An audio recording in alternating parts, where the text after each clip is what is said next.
Welcome to the end of day review for Tuesday, the 6th of February 2024. Today is going to be quite a quick one. From an economic perspective, there was no red folder news events and thus nothing to really concern ourselves with in terms of trading. Then moving on to the daily chart, what we can see is the bearish market trend is confirmed, and we can talk about that in some more detail when we go to the 4 hour.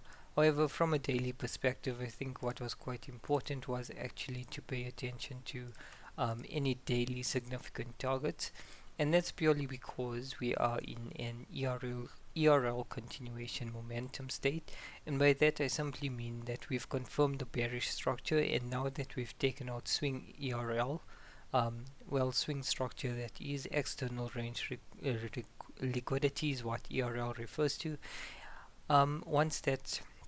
Once we are beyond the swing low, then we essentially in a continuation momentum state, and the best we can do is find daily significant targets that will likely be areas where price may reverse from because of the significant liquidity in those areas.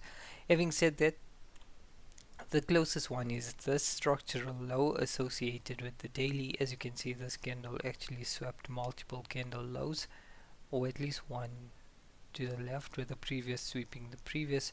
So there is some reason to believe that there is a lot of liquidity in this area.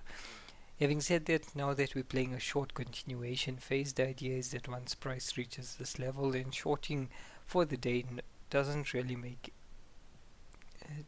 make enough sense to continue doing so. However, the other thing we've got to note right now is, given that we are changing structure, it's likely to have a couple of deep pullbacks before it actually has the significant run to the downside. So it will tend to run off like that. It won't be, you validate the structure and it just goes. It's usually more so like this rather than that. So that's something to note. However, having said that, it doesn't really impact the day-to-day, and this liquidity level is far more important. Moving on to the 4 hour, from here we can see that back in mid-January we had the change of character right here, so perhaps it's worth changing that to a change of character. And then yesterday on Monday we actually had the break of structure confirmation, and now we are officially in a bearish trend. We can trade a lot more fluidly and freely, knowing that there isn't actually so much uncertainty in terms of which direction is the pro-trend move. We have confirmation that shorts are the pro-trend move. Having said all of that, there wasn't any reason to believe that a reversal would play out today, just because we actually took out swing structure. We didn't take out any daily structure, and there wasn't any bias to suggest that from a daily perspective, there wasn't consecutive bearish candles to suggest that a reversal was incoming. So from that perspective, there was only shorts to play out for the day.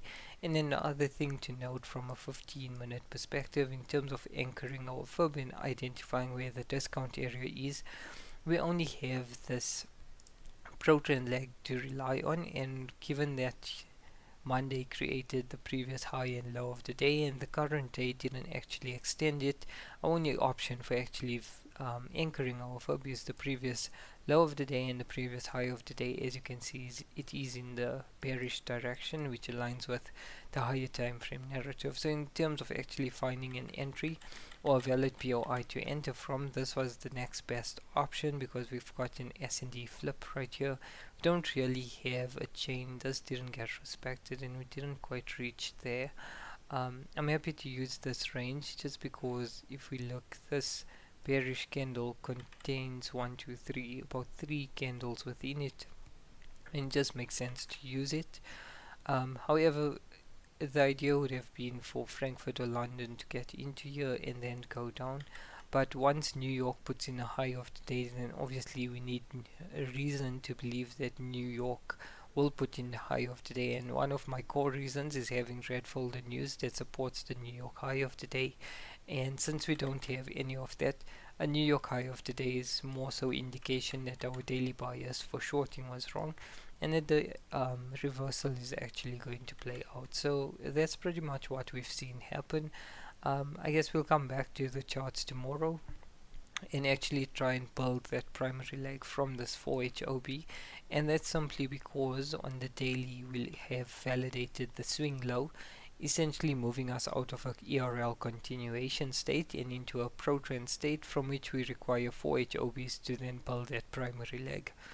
The pullback phase I don't believe would be validated, at least not until we body break this pro-trend confirmed OB right here. So having said all of that, quite a quick end of day review today.